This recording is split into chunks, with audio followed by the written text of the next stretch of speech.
it does matter, even though it's the first week. Pat Forty, SI.com, Ross Dellinger wrote a story about yesterday in the release of the rankings. Here's why, based on trends, it does matter what happened and what was released last night. There has never been a year in which the committee's first top 4 teams miss the college football playoffs. Not all 4, but never been a year in which the committee's first top 4 teams missed the playoffs. That means somebody that was on last night, based on trends and odds and whatever else, and I can understand that, will make the college football playoff. That's number 1. Number 2, the national champion in 7 of the 8 years was on the list of one of the top 4 teams ranked when they first came out each year. Number 3, more than half of the 32 college football participants, 19 teams have been a part of the 8 years, were in the top 4 of the first rankings. Now, does that mean that happens this year? No, but those are stats, those are facts, those are trends, that's evidence, data from the first year since 2014. Well, I would sure hope they can at least nail a couple of the teams 8 weeks into the season that are going to make it a month later. Like, if they couldn't at least do that, then this would really be a crock of you know what. So I don't think that that's difficult when your first rankings are probably including, I don't know the number of times over the last few years, but Georgia, Clemson, Alabama, Ohio State. Some combination of 2 of those is probably in every single one of these first rankings over the last 10 years. So, wow, that was hard to peg a couple of those teams to be at the end. I mean, come on. That's not where the difficulty is. And plus, okay, great. Guess who plays this weekend? 1 and 3. So, you know, that's going to happen as well. There's going to be some separation. I think that they definitely, I think I just said a few minutes ago, they position the chess pieces. We see it. You see it in the back end of these rankings. You see it with how certain teams, not necessarily those top 5 or so, but like how 15 through 25 or somehow. How is Ole Miss number 11? Like, I mean, when you really boil it down, there's a case to be made, but there's also a great case to be made that they're not number 11 and that they're sitting there because the committee has no idea what to do but to use them as protection for their other teams. So it's a very clear game to see through. It's really not that complicated once you realize the gist of it. And then once you do, it's really depressing in some ways. But the only way to counteract that is to root for the damn Frogs to go there and beat everybody remaining on their schedule, or to root for, you know, somebody else. I can't even think of who that would possibly be. Like, I guess LSU to beat Alabama, or, you know, you gotta hope for a little bit of chaos. But even then, we know how that works, where that would just mean that Bama drops a spot and LSU moves up 5, you know, and again, that goes back to just how all the chess pieces are kind of set up. So I'm not, you know, all flummoxed by it. Check back with me in a couple of weeks, and I know we'll talk about it next week too, but I'm just not surprised, guys. Like, I'm just not at all surprised because this is basically how they've always operated. Wet blanket. Lowest ranked teams at this point of the season in college football history to make the playoffs. Oklahoma once was number 15 in 2015. Ohio State back in 2014, they were deep in the polls. I believe they were number 9. Well, there's 15 combined national titles. Oklahoma in 2019 started the first one released in 19, number 7. Last year, Michigan, first run rankings released, number 7. Oklahoma 2018, number 7. We just brought up 3 of the richest, tradition-rich schools in the history of ever, with a handful of others outside of it that were the ones with the exceptions of the first 4 that were released. Yeah. Oklahoma, wow. How fortunate for them to get the benefit of the doubt. Wow, Ohio State, Michigan, like, I mean, yeah, it's weird. I didn't hear TCU in there. I didn't hear, gosh, who else would even be involved in some of these conversations? Like Wake or something. Like, you know, I don't know who exactly would even be a candidate. And then, you know what? That's a credit to those teams. Like, that's why they are those teams. They win all the time. Oklahoma, up until this year, is maybe going to lose a game or 2 every year. And that might come in the college football playoff. So, like we can't say that some of these teams aren't deserving of it, but when we hear them say, the problem comes in is not that an Oklahoma's not deserving. It's just that if you took another team in the conference, not named them or Texas, that team would never in a million years get the same benefit of the doubt that those two would. And we all know that, and to argue otherwise is complete BS, and you know it's BS. And that goes across the board for certain brands. And that's just not going to change. It hasn't in nearly 10 years of this thing, and it's not going to start now. So, I don't know. I was sitting here and really root for TCU, but the part of me, that would like to see, there is part of me that would like to see them, go run the freaking table and watch the committee have to find a way to try and excuse why they should not be in that thing, because they'd rather have Clemson in that thing, or a third SEC team, if at all possible, in that thing, or whatever, Michigan and Ohio State. I mean, the game is clear, y'all. It's not that complicated. From Razor Sharp, Young Smoke remembers last year's book cook. Same recipe served for consumer consumption. Paul, do you have anything else to put a bow on this? I'll just say that this is our discussion today is precisely why they shouldn't do it until the end. They shouldn't do it until the end because, like you said, like what the stat you just gave from Pat 40, right? Yep. The stat you just gave from Pat 40 leads you to believe that not much changes. Not much changes. Yeah. Now, granted, if you are almost like they set the chessboard up already. So, look, they can set the chessboard up in secret, but at least if you wait to the end of the season when there are losses and there are things in their conference championships and all of that, everything has been proven on the field that can be proven on the field, and not, well, so far they didn't control this game. I don't need to hear that stuff. Just tell me at the end when you try to find a way to justify your way out of it, but at least then there's games on the field that will have happened, and you have conference champions and all that, because all this other stuff is bull crap. And it's elitist nonsense that we're getting worked up over. I think that's the thing I'm mad about. It's like, why are we doing this over and over and over again? And why do you keep treating us like idiots? And why do we keep falling for the bait? Because we'll sit here and argue about it. I can understand realignment. I can understand the TV contracts for conferences.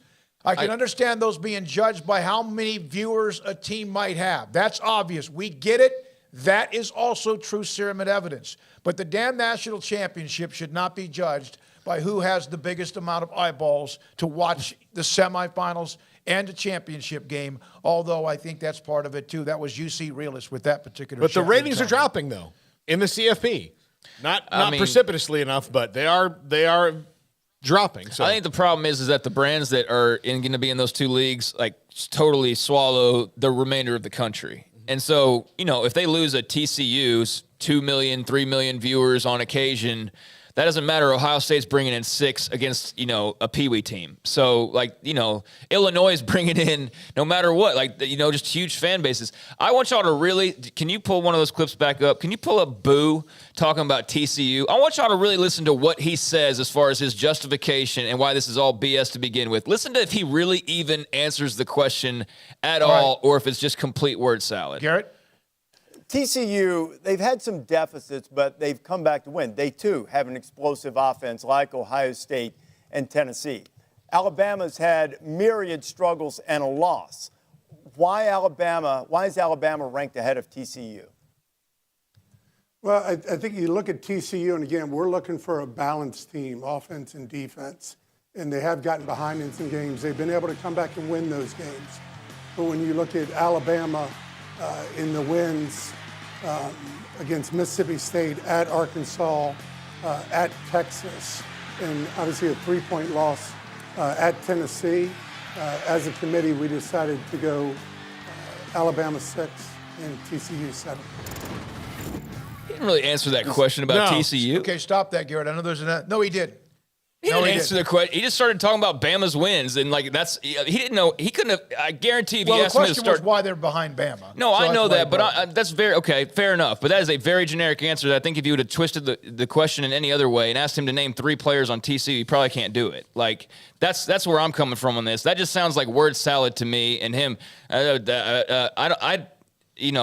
the committee though. That's been the committee since Jeff Long. These guys get up there and they get their attention, or they get whatever they get out of doing the gig. And, props to Barta for doing it previously, and now Boo's doing it. Yeah, Jeff Long before he was, basically disgraced, I guess. And Wasn't Kirby Hocutt one Yeah, year? Kirby Hocutt did it, yeah. and I mean, I think that part of it. I think the whole trotting out and trying to explain it on November 1st is really silly. But that's the television aspect of it. That's the presentation that they're going for. It's not really about making so much sense as it is just being a TV show. Yeah, the part about they've gotten behind him some games. No kidding. What if it was 3-0 when they were down 3-0 to Colorado? Does that count too? Yeah, okay. I asked you on the chat room, do you want us just to throw up the rankings each week and not even discuss it? Or you want us to basically, I'm just curious. And a lot of you said, no, we want your opinions on this. We want you to break it down. Some said, no, just throw up the damn standings and move on. Christopher Shannon, because it's the college football playoff, it's a playoff. That's the problem. We need postseason. That's a national West Coast, da-da-da-da. Without polls, you may not have a show. On down days, Dan Patrick, Rami still have to do their BS. Yeah, so I think we should discuss it, but we will. Obviously, the first one gets me riled up because it does every year, and I'm an idiot for doing that. That's the thing. I'm an idiot? Sure. But that's the thing, though, is like, we can talk. I don't have a problem talking about it. I have no issue talking about it, but I'm not going to sit up here and act like it's not exactly what it is. I'm not going to come up here and be, oh my gosh, I can't believe they left TCU at 7. Of course they did. They were never going to have them at like 3 or 4. Are you kidding me? Nobody could have really believed that, guys. Come on. Like, this show has not changed in its entire existence. The first set of rankings have never changed. The last set of rankings won't be any different than they typically are. We know the trick. We know the deal here. And look, I'm not even arguing against I'm not saying that Ohio State or Alabama or Clemson or whoever else you want to throw in there. I'm not saying Tennessee deserves to be one as far as I'm concerned. Great. Let's talk about some of the positives. Like they deserve to be one. 1 versus 3 this weekend. That ought to be fascinating. You can argue if Georgia should be over Ohio State or vice versa, or whatever you want to do. There are some interesting angles here. It's just that to get all, riled up over, I can't believe. Of course you can believe. Because every year it's the same thing. So I think as long as we keep that mindset, as far as it's already set up the way that they want it, and barring a TCU going on an undefeated run or somebody just going crazy over the last month, it's pretty much going to be this skeleton that they showed us last night. If we can deal with that and just get over that fact, then yeah, we can have a real conversation about it. But let's not act surprised by how they set it up to begin with. I'm not so sure that I'm acting surprised. What I'm saying is bullshit. Okay. Is what I'm saying. Well, then, okay, right. Sure, too. That too. And it's, again, Paul, you nailed it with what you said as well. Some of you say just throw up the rankings, and some say, no, we want you guys to discuss it, and we are. And I might have just ruined the first segment for our later on replay on Sports Tonight, CW channel tonight at 10:30. I'll repeat what I said about I understand, but if TCU was named Oklahoma or Texas, absolutely they would be higher, and there's not even a doubt in the world about that. Yeah, absolutely. Yep, absolutely. We're looking for a balanced team. Oh, has fallen behind it in many games, and well, they again that comparison to compare to Alabama. And listen, Alabama's really good. This is not anti-Alabama. This is not anti-Michigan or Clemson, as you mentioned. It's just, God, would it not have been refreshing as hell if they would have had the 4 and maybe Clemson, Michigan, or Alabama were behind TCU? It might have been false hope, but wouldn't it have been refreshing? Oh my God! If being undefeated is an important thing, then just reward them when you can, and then you can that narrative, like you said, if it's in their mind already, can play itself out when everybody loses, especially if it is TCU. That's just one of those things that's kind of, and I think it's that you worry about there's bias over. They're all not running the same course here.